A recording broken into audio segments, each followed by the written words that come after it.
Hey everyone, and welcome to This Explainer. Today, we're tracking down something absolutely fascinating that is hiding right in plain sight: digital textbooks. We'll be basing our journey directly on the Digital Librarian's Guide to Hidden Textbooks. We're going to uncover the incredible wealth of information that lives just out of our everyday view on the internet. We'll be looking at the exact premise of how vast amounts of information are stored, indexed, and, well, ultimately uncovered. Let's get right into it. Right out of the gate, we really have to ask ourselves, how do textbooks actually become hidden in the first place? It's a fantastic question, right? Because, we so often think of the internet as this perfectly manicured, color-coded bookshelf where absolutely everything has its designated spot and a pristine little label. But in reality, it's much more like a massive, wildly unorganized library where millions of files are basically just dumped every single second. And because of that sheer, mind-boggling volume, many documents simply get tucked away. They drop off the map and gather digital dust in forgotten corners, completely detached from the glossy main web pages we interact with every single day. Okay, let's dive into this with Section 1, Decoding Hidden Textbooks. Now, to truly grasp what we're talking about here, we need to define the exact nature of these files.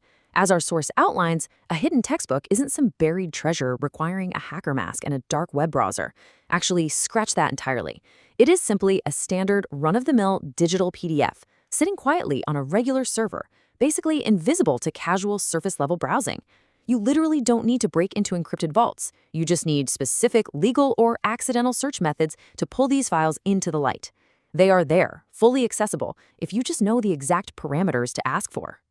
Moving right along to Section 2, Legal PDF Search Paths.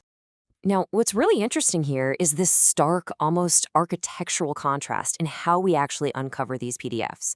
On one side, we have legal searches. These are the intended, highly structured avenues. Think of these as the open, clearly marked front doors of the internet. The official directories and institutional portals where creators absolutely want you to find their files. But then, we have accidental searches. These represent the unintended, entirely unstructured discoveries. They act as secret backdoors created not by some grand design, but simply by the chaotic nature of web indexing. It's exactly the difference between walking through a library's front entrance versus discovering an unlocked service elevator that drops you right into the archives. Which brings us to our next point, Section 3, the accidental discovery. Our source material points specifically to a guide for legal and accidental PDF searches. And that word accidental is the absolute key here, because it highlights the incredible reality of how digital archiving actually works behind the scenes.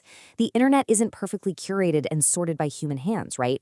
It's constantly crawled by automated bots. And sometimes a file that was meant for a very specific, totally private class directory inadvertently gets swept up by a massive search engine simply because someone, somewhere, forgot to check a single digital permissions box. So how does an accidental search actually happen in practice? Well, it essentially boils down to a very simple three-step mistake. Step 1, upload. Let's say a professor places a PDF textbook on a university server for their students. Easy enough. Step 2, indexing. The server wasn't strictly locked down to prevent external visitors, so an automated search bot just wanders in through that open digital window and logs the file's existence. And finally, Step 3, the reveal. If you know the exact file type and the precise keywords to type into your search bar, the search engine doesn't hide it from you. It essentially just hands you the keys to that forgotten room. Let's wrap this up with Section 4, Navigating Digital Archives.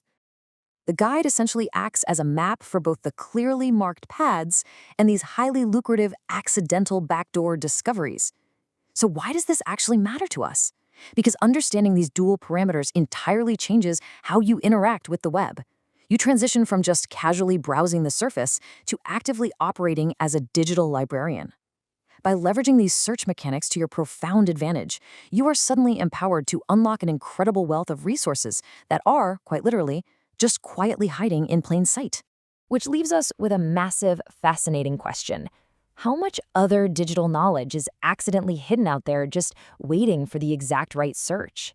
If comprehensive textbooks can be uncovered through these legal and accidental parameters, just imagine what other vast archives, crucial research papers, and deep data sets are out there right now, quietly indexed, waiting for someone like you to type in the perfect query. Thank you so much for joining me for this explainer. Happy exploring!